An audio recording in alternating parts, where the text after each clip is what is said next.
A French doctor revealed on French TV that he has found that among his previous patients, there was one case which tested positive for COVID-19, and that dates all the way back to the 27th of December. Et donc, on a repris tous ces tests qui étaient négatifs, c'est des patients qui avaient des pneumonies.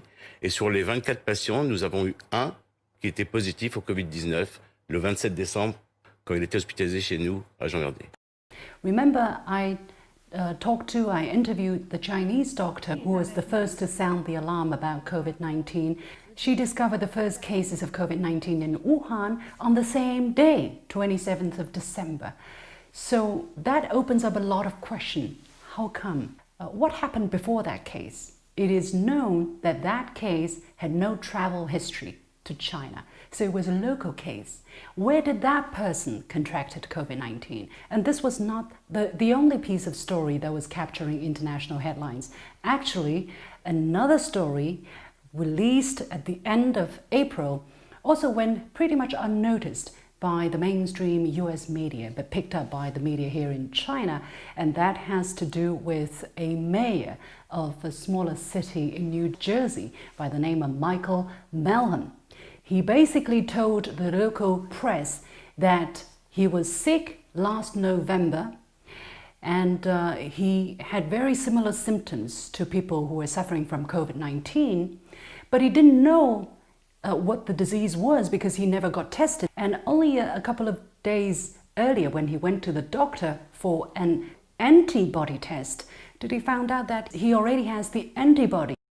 I'm living, breathing proof that we were all dealing with it months earlier. Others have also told me they were really sick in November and December. We just didn't know from what. So there is the bigger question. Did he really contract COVID-19? If it was really the case, how did he get it? Where did he get it? Exactly how far back, how early was the virus starting to spread in the United States among the local communities? The presenter on CNN, Chris Cuomo, he said on TV himself. The kids, now anecdotally, Christina believes that at least 2 of them have had it in the last few months. Why?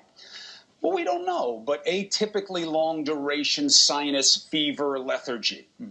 I think we're going to learn that coronavirus has been in this country since like October. Remember, he was not talking about someone he didn't know. He was talking about his wife, who was recalling the symptoms that their own children exhibited. So there are a lot of questions that needs to be answered. And yet it is kind of weird because when you hear these kind of stories reported on US TV, it's almost always reported in a matter-of-fact manner, and people will always say, yeah, so we just don't know since when it came from China to the United States. But how do you know that it came from China in the first place anyway? Is there any evidence that no matter how early it came from China? This is a big question people need to ask, that scientists need to answer, that doctors need to go and find out and ask.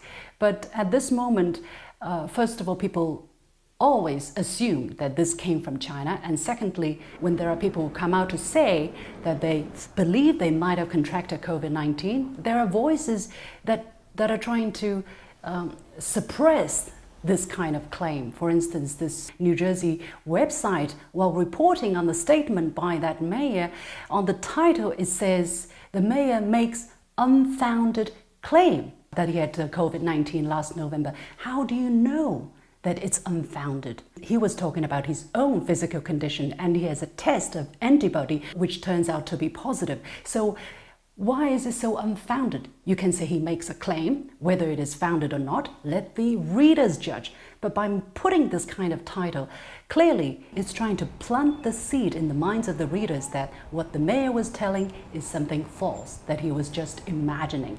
And then related to this report, there is an opinion piece which asks people to stop saying that they believe they contracted coronavirus. Why should people stop saying that? If people were really sick last year, if they really believed that they had COVID-19, and if they even tested positive for COVID-19 antibody, why should they stop saying that they believed, that they thought so?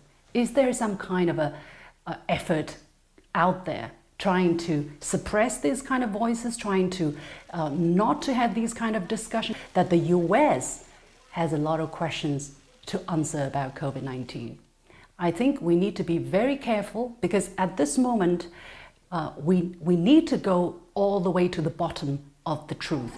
And if we're misled by people who don't want us to know the exact truth, then we might never find out.